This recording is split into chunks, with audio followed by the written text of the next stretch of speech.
Here we go. Florida State's football program going through a lot of attrition as the transfer portal window officially opens for entrants across the NCAA. Florida State now up to 10 official transfers going into the portal. This one, though, might be a little bit of a surprise and maybe a bigger loss than the others that have been thrown in there so far. This one is Destin Hill, the sophomore wide receiver. As we know, this last season, we did not get to see him because of a spring practice injury, missing the entirety of the 2024 season. We did see him in some videos at practice and such, but more specifically, just starting to just do some pass catching and some small things here and there, but still recovering from that injury that he suffered in the spring. In 2023, though, he recorded 6 catches for 87 yards and was also a part of that ACC championship team. As we do know, he signed in 2021, went through a wild recruitment and didn't see him for another 2 years until May of 2023. He's expected to have 3 more years of eligibility.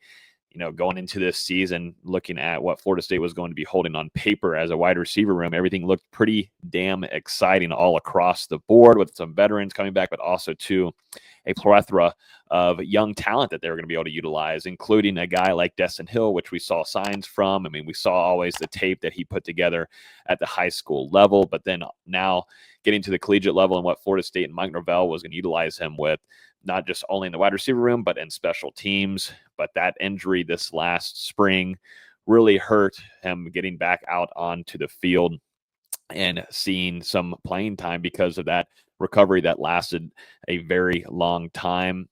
He is actually now, like I mentioned earlier, the 10th player for Florida State entering this transfer portal. Other departures, including in this wide receiver room, is Deuce Spann, Jackson West, Florida State tight end, defensive end Byron Turner Jr., defensive tackle Tomiwa Doraje. God, I always mess up that name there, so I'm sorry, Tomiwa.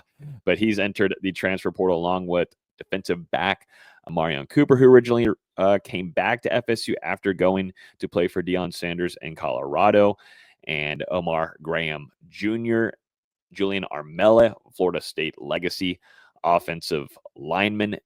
Darion Williamson also just entered just a little bit ago before actually starting this video. And then another legacy guy, Lamont Green Jr., entering the transfer portal. So a lot of things happening very quickly and rapidly for Florida State.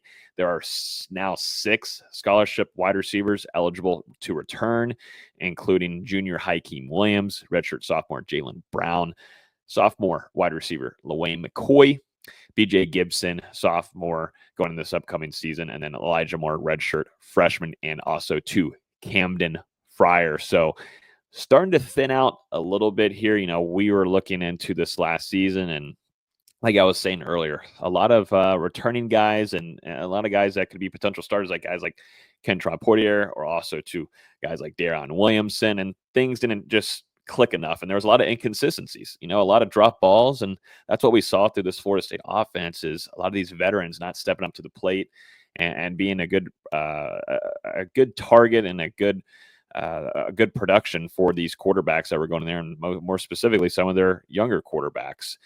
What does Florida State have coming in?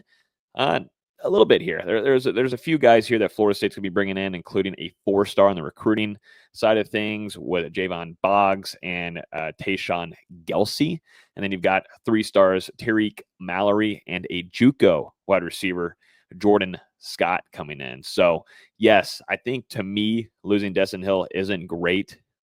He has strong ties there and had a really strong relationship with Ron Dugans too, so that's worth mentioning. And as we know, Florida State is currently on the market looking for a new wide receivers coach, so maybe there has to be something to do with that. And also to think it's the NIL game. If you went and watched our video on Omar Graham Jr. too, there's going to be a lot of places or a lot of players that are going to be looking at other places as well, and maybe working the NIL market a little bit, kind of like what you saw with DJ Lundy going in there, giving Colorado somewhat of a chance there in Deion Sanders, and then at the end of the day coming back and playing for Florida State this last season until he got injured. But yeah, I mean, this is the new wave of the transfer portal. I don't think we're anywhere close to even being done here. I think Florida State's going to see a lot of movement here, both, attrition wise, guys entering their name to leave, but also too on the flip side, because Florida State has a lot of places to fill up. And, the wide receiver room is very, very important. And I think we're going to find out more